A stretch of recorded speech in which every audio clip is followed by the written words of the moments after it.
sa akin. Bubuksan aking puso't isipan, pagsalansang ko'y aking kinikinala. Patawarin niya rin kasalanan. Ako'y kaawaan, umahal kong Diyos, sang-ayon sa iyong kagandahang loob. Mga sala ko'y iyong inisip, ayon din sa pag-ibig mo sa akin. Simulan natin ang ating pagdiriwang sa ngalan ng Ama at ng Anak at ng Espiritu Santo. Amen. Ang pagpapala ng ating Panginoong Hesukristo, ang pag-ibig ng Diyos Ama at ang pakikipagkaisa ng Espiritu Santo naway sumainyong lahat. At sumayo rin. Mga kapatid, tinipon tayo bilang kaanib ng angka ng Diyos. Kaya dumulog tayo sa mawaing Panginoong nagpapatawad ng lubos. Sinugong tagapagpagaling sa mga nagsisisi, Panginoon, kaawaan mo kami. Panginoon, kaawaan mo kami. Dumating na tagapag-anyayang mga makasalanan ay magsisi. Kristo, kaawaan mo kami. Kristo, kaawaan mo kami. Nakaluklok ka sa kanan ng Diyos Ama para ipamagitan kami. Panginoon, kaawaan mo kami. Panginoon, kaawaan mo kami. Kaawaan tayo na makapangyarihang Diyos, patawarin tayo sa ating mga kasalanan at patnubayan tayo sa buhay na walang hanggan. Amen. Manalangin tayo. Ama naming makapangyarihan, lingapin mo at kupkupin ang iyong sambayanan, sapagkat kami mahihinang tao lamang, na pawang babagsak kapag di mo inalalayan. Tulungan mo kaming laging lumayo sa kasamaan at mamalaging tumatahak sa landas ng kaligtasan. Sa pamamagitan ni Jesucristo, kasama ng Espiritu Santo, magpa sa walang hanggan. Amen. Magsiupo muna po ang lahat. Pagbasa mula sa aklat ni Propeta Isaías. Mga pinuno ng Sodoma, pakinggan ninyo ang sinasabi ng Panginoon. Mga namamayan sa Gomora, pakinggan ninyo ang aral ng ating Diyos. Magpakabuti na kayo. Magbalik loob sa akin. Talikdan na ninyo ang masasamang gawain. Tumigil na kayo ng paggawa ng masama. Pag-aralan ninyong gumawa ng mabuti. Pairalin ang katarungan. Itigil ang pang-aapi. Tulungan ang mga ulila. Ipagtanggol ang mga balo. Hali kayo at magliwanagan tayo. Gaano man karami ang inyong kasalanan, handa akong ipatawad ang lahat ng iyan, kahit na kayo'y maruming-marumi sa kasalanan. Kayo'y magiging busilak sa kaputian kung kayo'y susunod at tatalima. Pasasaganain ko ang ani ng inyong lupain. Ngunit kung magpapatuloy kayo sa inyong pagsuway, ay tiyak na kayo'y mamamatay. Ito ang sabi ng Panginoon, ang salita ng Diyos. Salamat sa Diyos. Ang masunurin sa Diyos ay sasagipin niyang lubos. Ang masunurin sa Diyos ay sasagipin niyang lubos. Hindi ako nagagalit dahilan sa inyong handog, ni sa inyong mga haing sa dambanay sinusunog. Bagaman ang mga toro'y hindi ko na kailangan, maging iyang mga kambing at ang inyong mga kawan. Ang masunurin sa Diyos ay sasagipin niyang lubos. Bakit ninyo inuusal yaong aking mga utos? At bakit ang paksa ninyo ay sa tipan natutungod? Pag kayo ay tinutuwid, agad kayong napopoot at niayaw na tanggapin yaong aking mga utos. Ang masunurin sa Diyos ay sasagipin niyang lubos. Kahit ito ay ginawa, hindi kayo alumana. Kaya naman ang akala, kayo't ako'y magkaisa. Ngunit ngayon, panahon ng kayo'y aking pagwikaan upang inyong maunawa ang ginawang kamalian. Ang pangaral na nais ko na aki iaahin ay handog ng pasalamat, pagpupuring walang maliw. Akin namang ililigtas ang lahat na masunurin. Ang masunurin sa Diyos ay sasagipin niyang lubos. Magsitayo po ang lahat.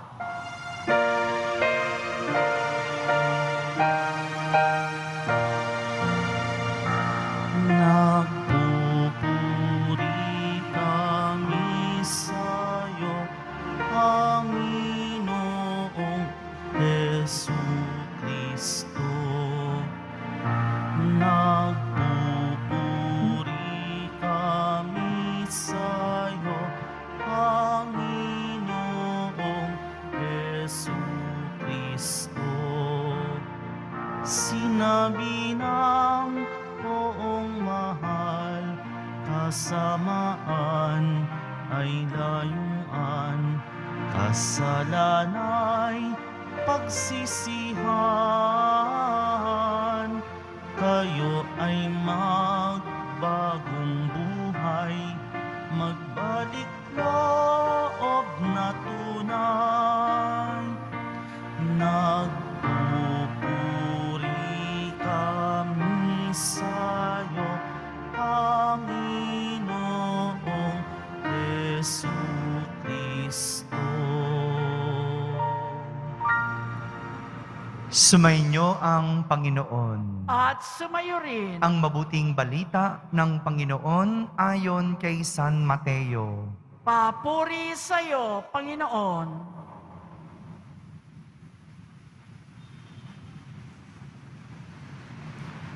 Noong panahong iyon, sinabi ni Jesus sa mga tao at sa kanyang mga alagad, ang mga eskriba at ang mga pariseyo ang kinikilalang tagapagpaliwanag ng kautusan ni Moises.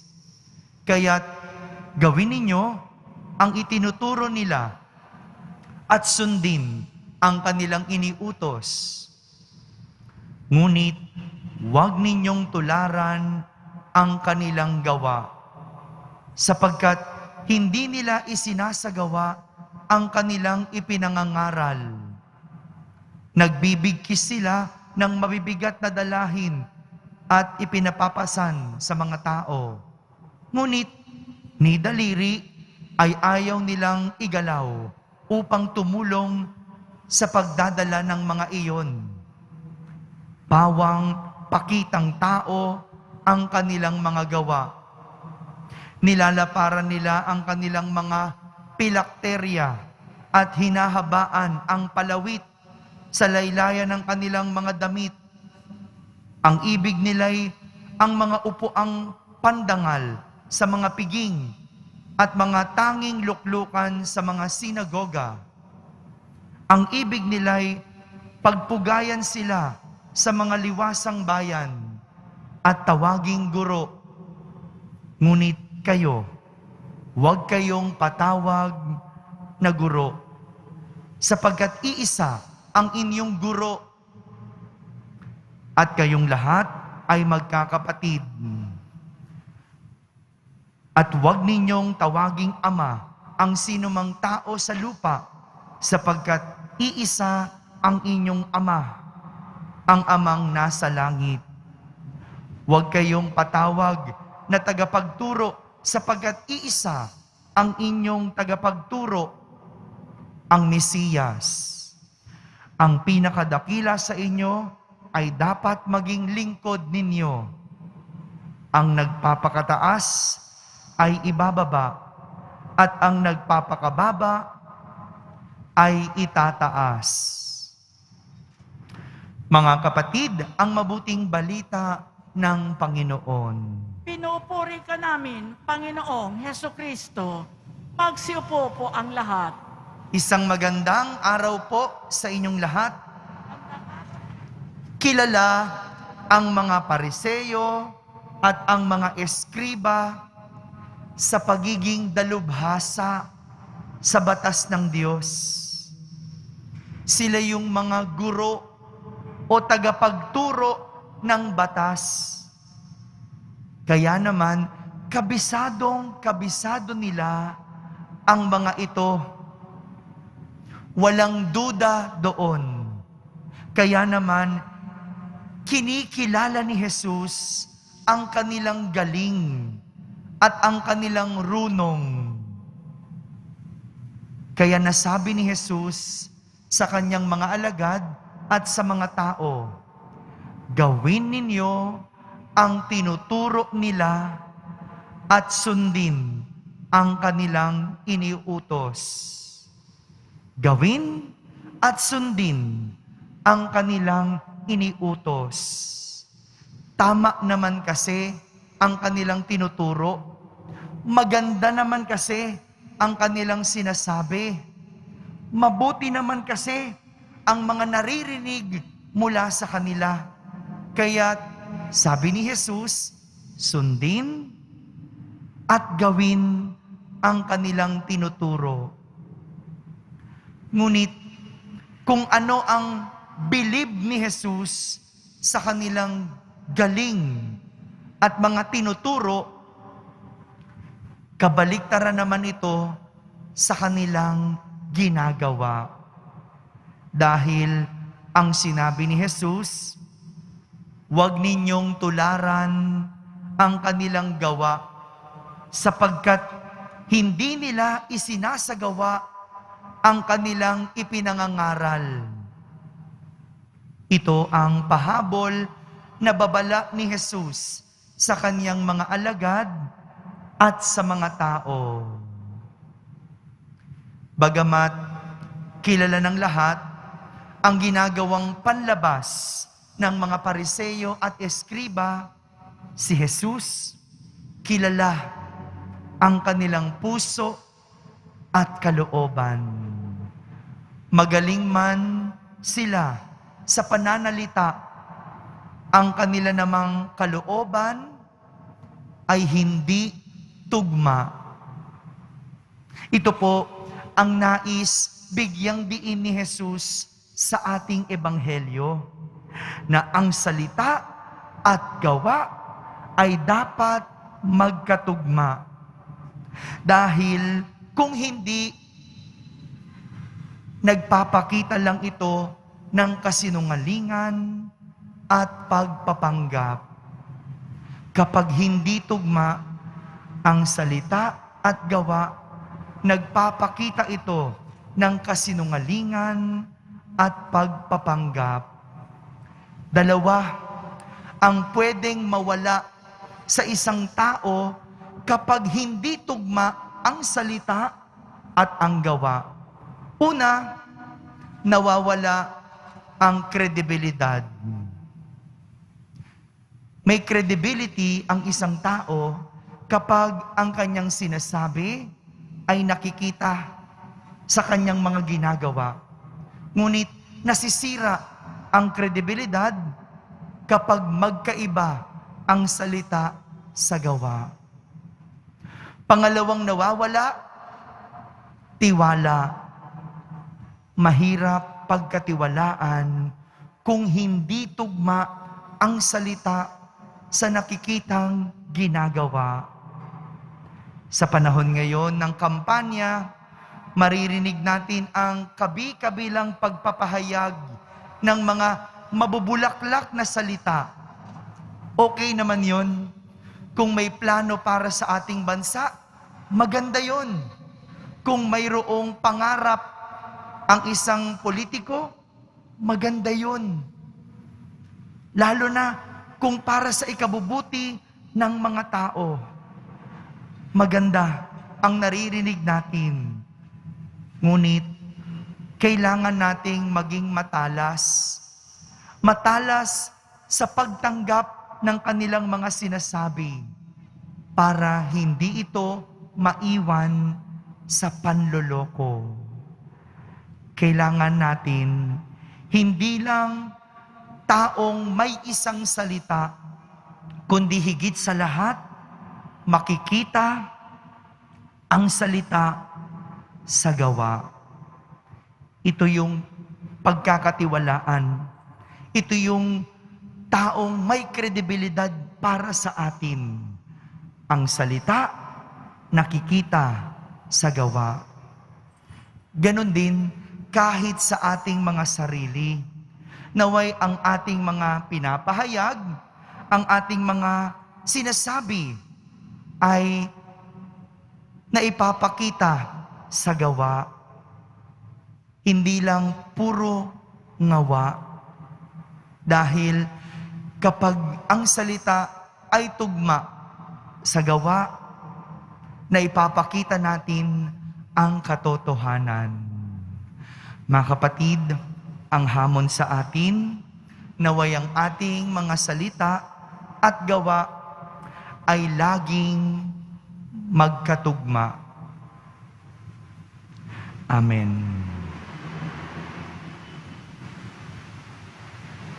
Magsitayo na po ang lahat. Minamahal ko mga kapatid, sundin natin ang mga pangaral ng ating Panginoon na siyang nagturo sa atin na tuparin ang kanyang gawain ng may kababaang loob at walang pagmamagaling. Ating sambitin sa bawat panalangin, Panginoon, akayin mo kami sa daan ng iyong Espiritu. Panginoon, akayin mo kami sa daan ng iyong Espiritu. Ang mga pinuno ng simbahan, naway maging lubos ang pag-aalay ng sarili sa kanilang dakilang bokasyon na ipangaral ang Ebanghelyo. Manalangin tayo. Panginoon, akayin mo kami sa daan ng iyong Espiritu. Ang mga magulang at guro, naway makita ang kanilang mga itinuturo sa pamamagitan ng pagpapatutuo at mabubuting halimbawa. Manalangin tayo. Panginoon, akayin mo kami sa daan ng iyong Espiritu. Atin nawang laging sikaping gawin ang matuwid upang maging isang buhay na kapangyarihang nagkakabisa sa ating mga pagkilos ang salita ng Diyos. Manalangin tayo. Panginoon, akayin mo kami sa daan ng iyong Espiritu. Atin nawang kalingain ng may pag-ibig at habag ang mga may sakit, mga matatanda, at mga nangungulila. Manalangin tayo. Panginoon, akayin mo kami sa daan ng iyong Espiritu. Sa katahimikan, ating ilapit sa Diyos ang ating mga pansariling kahilingan.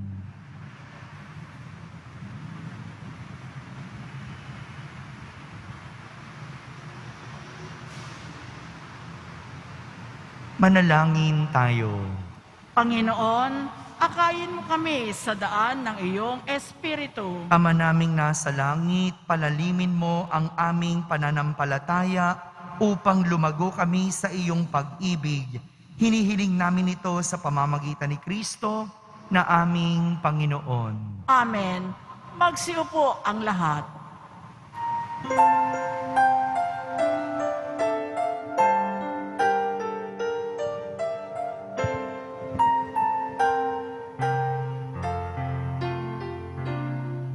Sa'yo, Ama, aming handog, ang tinapay at alak na ito, handog ng iyong bayang sumasamot, humihingi ng patawad mo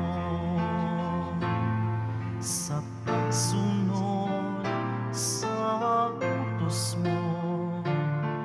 Nalulugod akong labis, di masukat ang dala ko, pagkat aking iniibig. Sa'yo, Ama, aming handog, ang tinapay at alak na ito, handog ng iyong bayang sumasamot, humihingi ng patawad mo. Magsitayo po ang lahat. Manalangin kayo mga kapatid upang ang paghahain natin ay kalugdan ng Diyos amang makapangyarihan.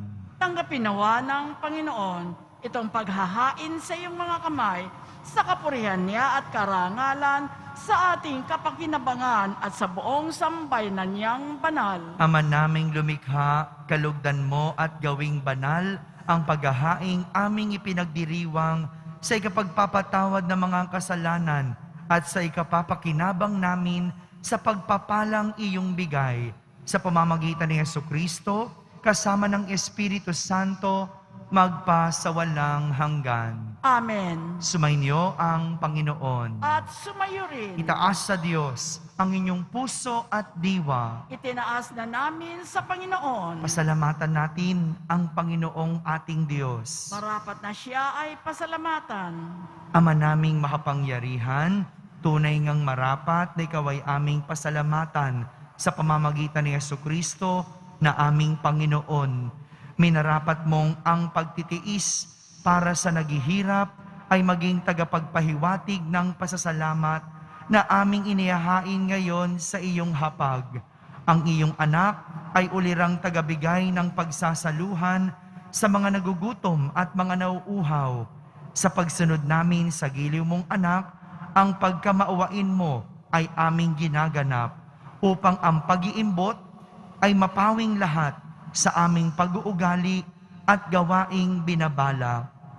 Kaya kaysa ng mga anghel na nagsisiawit ng papuri sa iyo nang walang humpay sa kalangitan, kami nagbubunyi sa iyong kadakilaan. Santo, Santo, Santo, Panginoong Diyos ng mga hukbo, napupuno ang langit at lupa ng kadakilaan mo. Hosana sa kaitaasan, pinagpala ang naparirito sa ngalan ng Panginoon. Hosana sa kaitaasan, magsilud po ang lahat. Ama naming banal, ikaw ang bukal ng tanang kabanalan. Kaya't sa pamagitan ng iyong Espiritu ay gawin mong banal ang mga kaloob na ito upang para sa amin ay maging katawan at dugo ng aming Panginoong Hesukristo. Bago niya pinagtiis ang kusang loob na maging handog, hinawakan niyang tinapay, pinasalamatan kanya, pinaghati-hati niya iyon, iniabot sa kanyang mga alagad at sinabi, "Tanggapin ninyong lahat ito at kanin, ito ang aking katawan na inihahandog para sa inyo."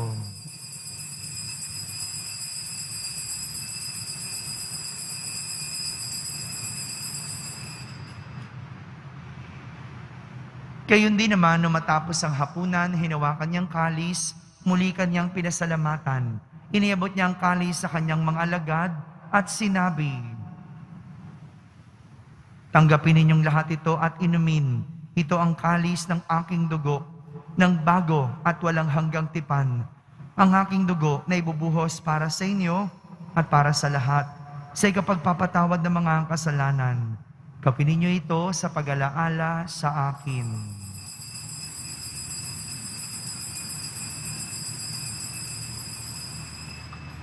Magsitayo po ang lahat. Ipagbunyi natin ang misteryo ng pananampalataya. Si Kristo'y namatay, si Kristo'y nabuhay, si Kristo'y babalik sa wakas ng panahon. Ama, ginagawa namin ngayon ang pag-alaala sa pagkamatay at muling pagkabuhay ng iyong anak. Kaya't inaalay namin sa iyo ang tinapay na nagbibigay buhay at ang kalis na nagkakaloob ng kaligtasan. Kami nagpapasalamat dahil kami iyong minarapat na tumayo sa harap mo para maglingkod sa iyo. Isinasamo namin kaming magsasalo-salo sa katawan at dugo ni Kristo ay mabuklod sa pagkakaisa sa pamamagitan ng Espiritu Santo. Ama, lingapin mo ang iyong simbahang laganap sa buong daigdig. Puspusin mo kami sa pag-ibig, kaisa ni Francisco na aming Papa, ni Jose na aming obispo at ng Tanang Kaparian. Alalahanin mo rin ang mga kapatid naming nahimlay na may pag-asang sila'y muling mabubuhay, gayon din ang kanyang mga pumanaw. Kaawan mo sila at patuloyin sa iyong kaliwanagan. Kaawan mo at pagindapating kaming lahat na makasalo sa iyong buhay na walang wakas. Kaysa na mahal na Birheng Maria, na ina ng Diyos, ng kabiyak ng puso niyang si San Jose, kaysa ng mga apostol at ng lahat ng mga banal na namuhay dito sa daigdig ng kalugod-lugod sa iyo. May pagdiwang nawa namin ang pagpupuri sa kararangal mo sa pamamagitan ng iyong anak na aming Panginoong Hesukristo. Sa pamamagitan ni Kristo, kasama niya at sa Kanya, ang lahat ng parangal at papuri ay sa iyo, Diyos Amang makapangyarihan, kasama ng Espiritu Santo, magpa sa walang hanggan. Amen. Sa tagubilin ng mga nakahagaling na utos at turo ni Jesus na Panginoon natin at Diyos, ipahayag natin ng lakas loob. Ama namin, sumasalangit ka. Sambahin ang ngalan mo. Mapasa amin ang kaharian mo. Sundin ang loob mo dito sa lupa para ng sa langit. Bigyan mo kami ngayon ng aming kakanin sa araw-araw at patawarin mo kami sa aming mga sala para ng pagpapatawad namin sa nagkakasala sa amin at huwag mo kaming ipahintulot sa tukso at iadya mo kami sa lahat ng masama. Hinihiling namin kami iadya sa lahat ng masama, pagkalooban ng kapayapaan araw-araw, iligtas sa kasalanan at ilayo sa lahat ng kapahamakan. Samantalang aming pinananabikan ang dakilang araw ng pagpapahayag ng tagapagligtas naming si Hesukristo. Sapagkat iyo ang kaharian at ang kapangyarihan at ang kapurihan magpakailanman. Amen. Panginoong Hesukristo, sinabi mo sa iyong mga apostol, kapayapaan ang iniiwan ko sa inyo. Ang aking kapayapaan ang ibinibigay ko sa inyo. Tunghayan mo ang aming pananampalataya at huwag ang aming pagkakasala.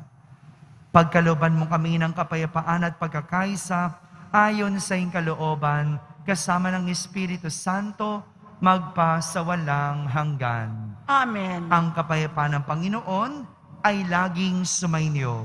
At sumayo rin. Magbigayin kayo ng kapayapaan sa isa't isa. Kapayapaan po para sa lahat.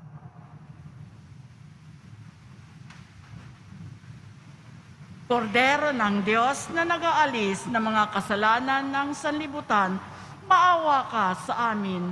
Kordero ng Diyos na nag-aalis ng mga kasalanan ng sanlibutan, maawa ka sa amin. Kordero ng Diyos na nag-aalis ng mga kasalanan ng sanlibutan, ipagkaloob mo sa amin ang kapayapaan. Magsiluhod po ang lahat.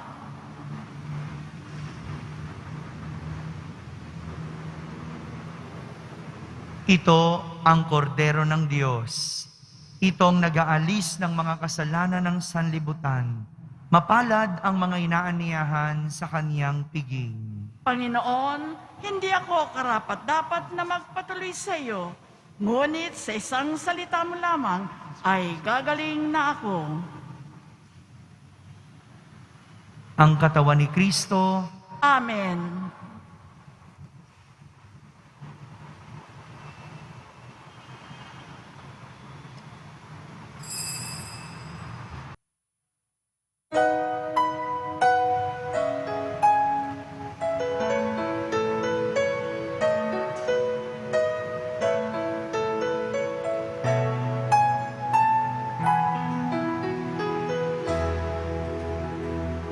Mandamig man sa akin, puso mong maramdamin. Lisanin man ang tuwa, puso mong namamanglaw. Manginig man sa takot, masindakin mong puso. Magulap man sa lungkot, diwa mong mapag-imbot. Kapiling mo akong laging naghihintay sa tanging tawag mo. Pag-ibig kong ito,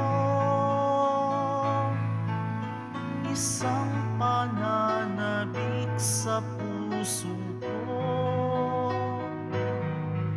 Sa iyong pagbabalik sa piling kong puspos ng pagsuyo, manahimik at makinig at maging akin muli.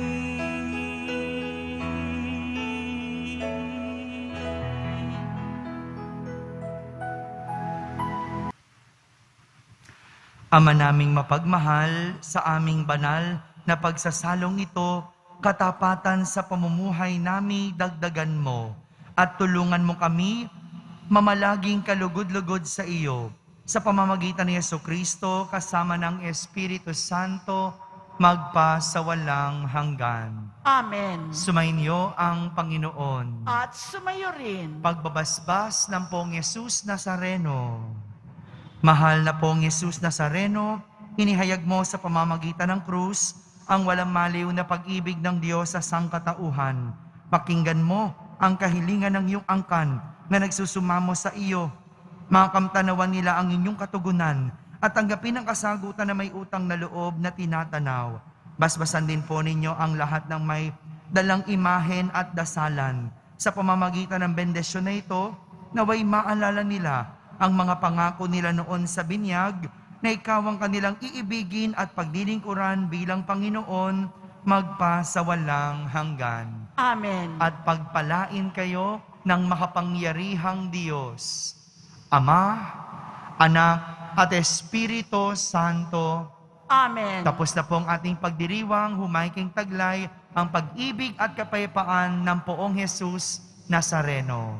Salamat sa Diyos.